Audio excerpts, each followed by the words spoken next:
বুয়েটে গত রাত্রে একটা ছেলেকে হত্যা করা হয়েছে। সে নাকি শিবির করে। যদি সে শিবির করুক, তারপরও জানোয়ারের মতো মারার কোন অধিকার কি সংবিধান আপনাকে দিয়েছে? নাউযুবিল্লাহি মিন যালিক। এ কোন মানবতা, এ কোন দেশ? বুয়েটের ছাত্র, সর্বোচ্চ শিক্ষাপীঠ, যেখানে ভালো ছাত্ররা পড়াশোনা করে, সেখানে একটা ছেলেকে শিবির সন্দেহে হত্যা করা হবে, এটা মেনে নেওয়া যায় না। ওদেরকে অ্যারেস্ট করুন, বিচার করুন, আর সহ্য করা যায় না। আজকে বাংলাদেশের রাবির ভাইস চ্যান্সেলর বাংলাদেশের ভূখণ্ডে বসে হিন্দুস্তান জিন্দাবাদ স্লোগান দিবে, এরপরেও সে ভিসি এখনো তার পদ অধিষ্ঠ থাকবে, অ্যারেস্ট হবে না, মানা যায় না, সহ্য করা যায় না। আজকে বাংলাদেশের ভূখণ্ড বিক্রি করার চক্রান্ত চলতেছে। আজকে জুয়া, টস, বাংলাদেশের সমস্ত টাকা বিদেশে পাচার হচ্ছে। আজকে বাংলাদেশের জনগণের জান মালের কোনো নিরাপত্তা নাই। আজকে ইনসানিয়াতের কোনো নিরাপত্তা নাই, মানবতার অধিকার নাই। এখানে 3 বছর থেকে 80 বছরের মহিলারা পর্যন্ত তার ইজ্জত এবং আবরু নিয়ে বাঁচার অধিকার নাই। আজকে মানুষের জান মালে নিরাপত্তা থাকবে না, আর আপনি গদি চালাবেন, এরকম গদিতে আপনাদেরকে আমরা দেখতে চাই না। পুরো ভাইয়েরা আমার, বাংলাদেশের জনগণের অবস্থা কি? যে এক চোরকে বাদ দিয়ে, এক লুটেরাকে বাদ দিয়ে, এক খুনি ধর্ষককে বাদ দিয়ে আরেকজনকে ক্ষমতায় বসাবার চেষ্টা করে। মাদার গাছ লাগিয়ে কোনোদিন আমের আশা করা যায় না, তেঁতুল গাছের থেকে কোনোদিন মিষ্টির আশা করা যায় না। যারা চরিত্রহীন, যারা লুটেরা, চোর, ডাকাত, এদের ক্ষমতায় বসিয়ে দেশকে কোনোদিন 1 নাম্বার করা যায় না। এর জন্য আমাদের দরকার একটা ইসলামী হুকুমাত কায়েম করতে হবে, আদর্শবান ব্যক্তিদেরকে দিয়ে এ দেশ সাজাতে হবে। আজকে যাদের চরিত্রহীন, যারা নিজেরা চরিত্রকে বিক্রি করে দিয়েছে, এরা যদি ক্ষমতায় থাকে, এদের মাধ্যমে দেশ কোনোদিন 1 নাম্বার হতে পারে না। আলা রাসূলিহিল কারীম, আম্মা বাদ। ফাআউযু বিল্লাহি মিনাশ শাইতানির রাজীম। বিসমিল্লাহির রহমানির রহিম। ওয়াতিলকাল আইয়ামু নুদাবিলুহা বাইনান নাস। সাদাকাল্লাহুল আলিয়্যুল আযীম। দুরূদ শরীফ। আল্লাহুম্মা সাল্লি আলা সাইয়্যিদিনা ওয়া নাবিয়িনা ওয়া শাফিঈনা ওয়া হাবিবিনা মাওলানা মুহাম্মদ সাল্লাল্লাহু আলাইহি ওয়া আলা আলিহি ওয়া আসহাবিহি ওয়া বারাকা ওয়া সাল্লাম। ইসলামী আন্দোলন বাংলাদেশ ভোলা উত্তর জেলা শাখা কর্তৃক আয়োজিত আজকে এই সম্মেলনে সম্মানিত সভাপতি, দিগার ওলামায়ে কেরাম, সর্বস্তরের জনগণ ভাইয়ের আমার, ইসলামী আন্দোলন বাংলাদেশ কি চায়, কেনই বা আন্দোলন করছে, এই ব্যাপারে কম বেশি আমরা অনেকেই জানি, অনেকেই জানি না। ইসলামী আন্দোলন বাংলাদেশ শুধু দেশ, দল, নেতা পরিবর্তনের কোনো সংগঠনের নাম নয়। ইসলামী আন্দোলন বাংলাদেশ নীতি ও আদর্শ পরিবর্তনের ভিত্তিতে দেশে স্থায়ী এক শান্তিকামী, কল্যাণকামী রাষ্ট্র গঠন করতে চায়। ইসলামী আন্দোলন বাংলাদেশ একটা আন্দোলনের নাম, সংগ্রামের নাম, বিপ্লবের নাম। এই আন্দোলন সবার, কোনো ব্যক্তির এই সংগ্রামী আন্দোলন নয়।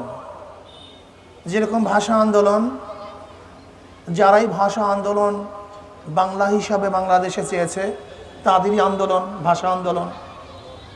স্বাধীনতার আন্দোলন, যারাই বাংলাদেশকে স্বাধীন করতে চেয়েছে, তাদেরই আন্দোলন স্বাধীনতা আন্দোলন। যারা বাংলাদেশ ইসলাম হুকুমাত চায়, তাদেরই আন্দোলন ইসলামী আন্দোলন। ইসলামী আন্দোলন বাংলাদেশ আওয়ামী লীগের বিরুদ্ধে নয়, বিএনপির বিরুদ্ধে নয়, জাতীয় পার্টির বিরুদ্ধে নয়, কোনো দল, কোনো গোষ্ঠী, কোনো ধর্ম, কোনো ব্যক্তির বিরুদ্ধে ইসলামী আন্দোলন বাংলাদেশ নয়, বরং ইসলামী আন্দোলন বাংলাদেশ যারা দেশের শত্রু, ইসলামী আন্দোলন বাংলাদেশ তাদেরও শত্রু। ইসলামী আন্দোলন বাংলাদেশ যারা মানবতার শত্রু, ইসলামী আন্দোলন বাংলাদেশ তাদেরও শত্রু। যারা দেশের বন্ধু, ইসলামের বন্ধু, ইসলামী আন্দোলন বাংলাদেশ তাদেরও বন্ধু। প্রিয় ভাইয়ার আমার,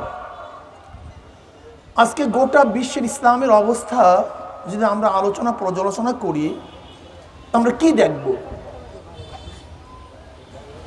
আমাদের কাছে একটা জিনিস স্পষ্ট হবে যে গোটা দুনিয়ার ইসলামের দুশ্মনরা ইসলামের বিরুদ্ধে সবাই একমত।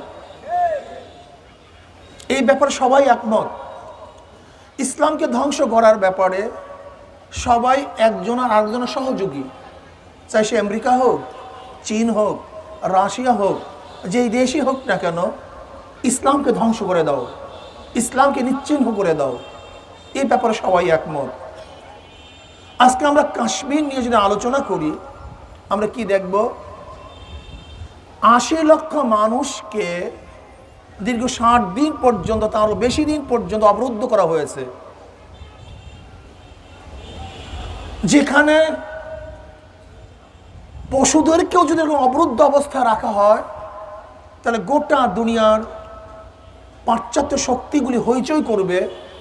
এতগুলি পশুকে কেন আবদ্ধ করা হয়েছে, এতগুলি পশুকে কেন আটকিয়ে রাখা হয়েছে, অথচ সেখানে মানুষদেরকে আটকিয়ে রাখা হয়েছে, তাদের অধিকারকে ক্ষুণ্ণ করা হয়েছে, কিন্তু বিশ্বের কোনো পরাশক্তি এই ব্যাপারে কোনো জবান খুলছে না, মুখ খুলছে না। আজকে উইগুরের মুসলমানদেরকে যেইভাবে নির্যাতন করতেছে যা সহ্য করার মতো না। আজকে ইয়ামানের উপরে সৌদির উপরে ইয়ামান বোমা হামলা করতেছে। আজকে ফিলিস্তিনের অবস্থা আমরা কি দেখছি, আজকে সিরিয়ার অবস্থা কি দেখতেছি, আজকে আফগানের অবস্থা কি, আজকে বাংলাদেশের মুসলমানদেরকে ধ্বংস করার জন্য হীন এমন কোনো চক্রান্ত নাই যা করা হচ্ছে না। আজকে মুসলমানদেরকে ধর্মতন্ত্র করা হচ্ছে, আজকে মুসলমানদেরকে অধিকারকে হরণ করা হচ্ছে, আজকে মুসলমান তাদের ইসলামী কথা বলতে পারছে না, হস্তক্ষেপ করা হচ্ছে। আজকে বোরখা পরিধান করে মেয়েরা কলেজে যাইতে পারতেছে না, সেখানে বাধা দেওয়া হচ্ছে। আজকে প্রশাসনের মধ্যে মুসলমান দাঁড়িয়ে রাখতে পারছে না, অনুমতি চেয়েও অনুমতি দেওয়া হচ্ছে না। আজকে মুসলমান টুপি নিয়ে, দাড়ি নিয়ে, সুন্নতি জামা নিয়ে অফিস করতে পারছে না, তাদেরকে চাকরি দেওয়া হচ্ছে না। আজকে মুসলমান তাদের বক্তব্য দিবে, আলোচনা করবে, সেখানে তাদের বাক্যে রুদ্ধ করা হচ্ছে। এরপর আসেন দেশের অবস্থা কি?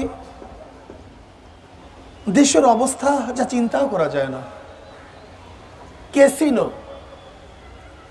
আমি বলবো এই ক্যাসিনোর যারা সম্রাট, যারা ক্যাসিনো সৃষ্টি করেছে, এখনো তারা ধরা ছোঁয়ার বাহিরে, তাদেরকে অ্যারেস্ট করা হচ্ছে না। যদিও আওয়ামী লীগ সৃষ্টি হওয়ার পর থেকে এরকমভাবে দলীয় আত্মঘাতী সিদ্ধান্ত কোনোদিন গ্রহণ করে নাই, যদিও তাদের সিদ্ধান্ত আত্মঘাতী হোক না কেন, কিন্তু দেশের জন্য কল্যাণ, এটা দেশের জন্য অনেক কল্যাণকর এক সিদ্ধান্ত। আমরা চাই তাদের এই সিদ্ধান্ত অব্যাহত থাকুক এবং দুর্নীতিবাজদেরকে অ্যারেস্ট করা হোক, বিচার করা হোক, দেশের মানুষদেরকে নিরাপত্তা দেওয়া হোক, শান্তি দেওয়া হোক। আজকে প্রাইম মিনিস্টার ভারতে গিয়ে যে চুক্তি করেছেন, আমরা লজ্জায়, আমাদের লজ্জা মাথা নত হয়ে যায়। আমি শেখ হাসিনা সরকারকে বলবো, মোদী সরকার থেকে আপনি কি এনেছেন আর আপনি কি দিয়েছেন, এই জনগণ জানতে চায়। মোংলা বন্দর ভারত ব্যবহার করবে কেন? তাদের টাকা দিয়ে কি মোংলা বন্দর স্থাপন করা হয়েছে? চিটাং বন্দর তারা ব্যবহার করবে কেন? এটাকে তারা করেছে? আজকে বাংলাদেশের উপর থেকে ট্রানজিট যাবে কেন? এই জমি কি ভারতের অংশ? আজকে ফেনীর পানি, নদীর পানি আপনি তাদেরকে দিবেন কেন? এই নদী কি ভারতের উপর থেকে প্রবাহিত? আজকে আপনি গ্যাস দিবেন, অথচ ইন্ডাস্ট্রিজে অনেকদিন আগের থেকেই গ্যাস দেওয়া বন্ধ হয়ে গেছে। আপনাদের এই ভোলাতে 500 মেগাওয়াটের একটা বিদ্যুৎ কেন্দ্র স্থাপন করা হয়েছে, 2টা ইউনিট, 250 কিন্তু সেখানে কিন্তু 2টা ইউনিট একসাথে চলে না। কেন চলে না? গ্যাসের অভাবে। 2টা ইউনিট চালাবার জন্য যেই পরিমাণের গ্যাসের প্রয়োজন সেই পরিমাণের গ্যাস দিতে পারছে না বিধায়ী সিফটি করে তারপর তারা 2টা ইউনিট চালাচ্ছে। ইন্ডাস্ট্রিজে গ্যাস দেওয়া বন্ধ, যেখানে বাংলাদেশের প্রয়োজন অনুযায়ী গ্যাস আমাদেরকে দেওয়া হচ্ছে না, জনগণ পাচ্ছে না, সেখানে আপনি ভারতকে গ্যাস দিবেন আর বাংলাদেশের জনগণ তাকিয়ে তাকিয়ে দেখবে, এটা আপনি ভাবতেছেন? এটা আপনি কিভাবে ভাবতেছেন আপনি বলেন তো? বাংলাদেশের জনগণ এই সিদ্ধান্ত মানবে বলে আমি মনে করি না। অনেকেই মনে করি ইসলামী আন্দোলন বাংলাদেশ ভারত বিরোধী। আমরা কোনো দেশের বিরোধী নই, কোনো ভূখণ্ডের বিরোধী আমরা নই। যেগুলি স্বীকৃত ভূখণ্ড, সমস্ত স্বীকৃত ভূখণ্ডের পক্ষে আমরা, কিন্তু আমরা ভারতের আগ্রাসনের বিরোধী। ভারত আমাদের উপরে যে আগ্রাসন করছে, আমাদের যা কিছু আছে সব লুটে পুটে নেওয়ার ষড়যন্ত্র করতেছে, আমরা তার বিরোধী। আমরা এই ভারত ভূখণ্ডের বিরোধী নই। আজকে ভারত কি করতেছে?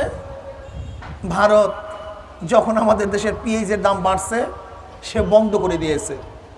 আমাদের প্রাইম মিনিস্টার সেখানে গিয়ে একটা হিন্দিতে বলছে, কেন আপনি আমাদের পেঁয়াজ বন্ধ করলেন? লজ্জাও থাকা উচিত। আজকে বাংলাদেশের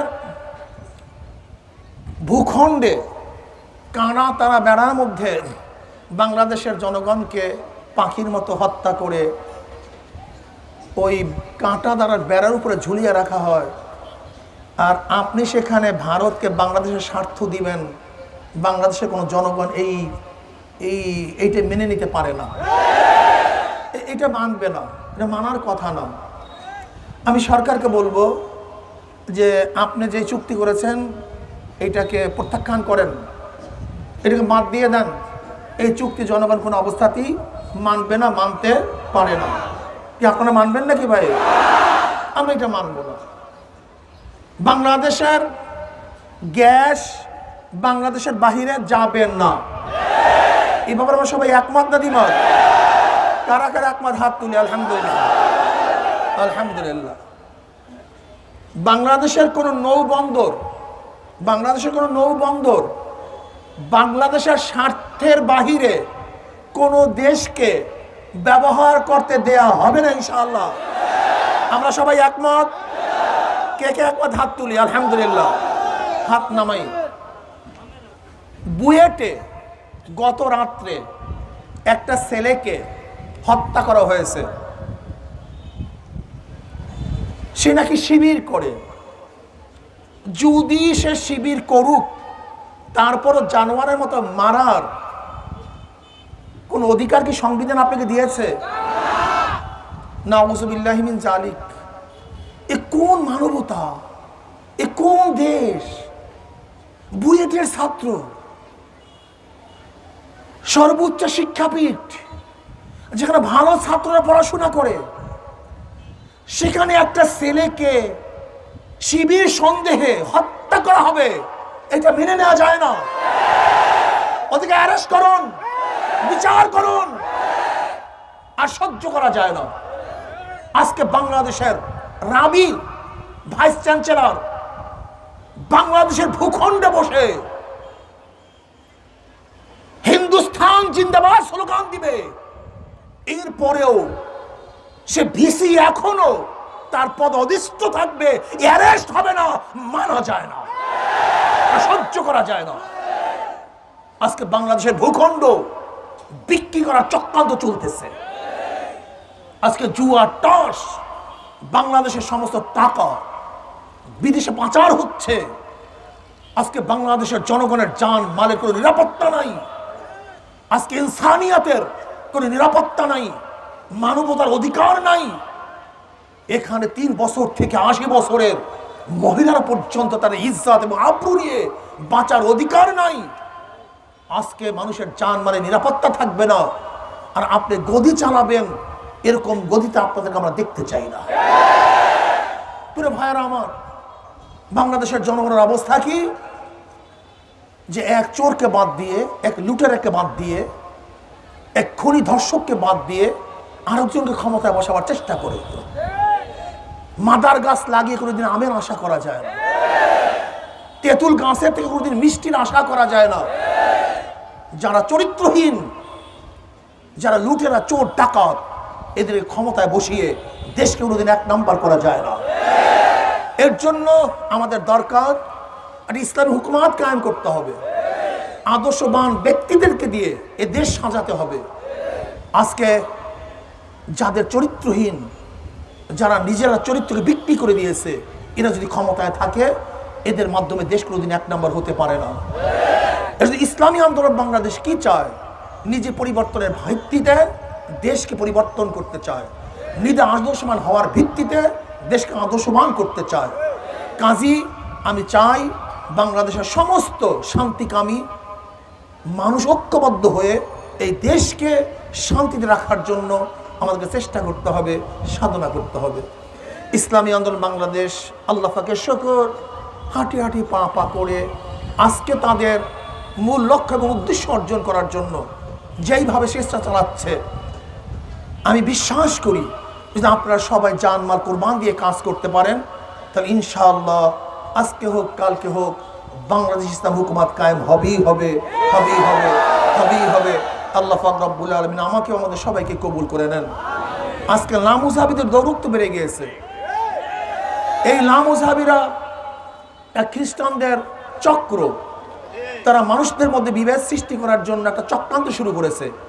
যখন গোটা দুনিয়া মুসলমানদেরকে, গোটা দুনিয়ার বেঈমানরা মুসলমানদেরকে ধ্বংস করার চক্রান্ত করতেছে, তখন এই গোষ্ঠী মুসলমানদের মধ্যে আপোসের মধ্যে বিভেদ সৃষ্টি করার চক্রান্ত শুরু করেছে। আমি বাংলাদেশ সরকারকে বলবো, এই গোষ্ঠীকে নিষিদ্ধ ঘোষণা করেন। হিজবুত তৌহিদ নামে ওই বেঈমানের গোষ্ঠীদেরকে বাংলাদেশে নিষিদ্ধ ঘোষণা করুন, এবং দেশদ্রোহী এবং দেশের যারা শত্রু, দুশ্মন, তাদেরকে চিহ্নিত করে বিচারের আওতায় নিয়ে আসেন। এবং বুয়েটের যে ছেলেকে হত্যা করছে, এই হত্যাকারীদেরকে অ্যারেস্ট করে জলদি জলদি তাদেরকে বিচার করুন। এবং রাবির যেই ভিসি জয়হিন্দ বলছে, সেই রাবিকে চাকরিচ্যুত করে দেশদ্রোহী কেসে তাকে আবদ্ধ করুন। আল্লাহ পাক ইসলামী আন্দোলন বাংলাদেশকে হেফাজত করেন, দেশকে হেফাজত করেন, মানবতাকে হেফাজত করেন। আল্লাহ পাক সবাইকে কবুল করে নেন। আল্লাহুম্মা আমিন।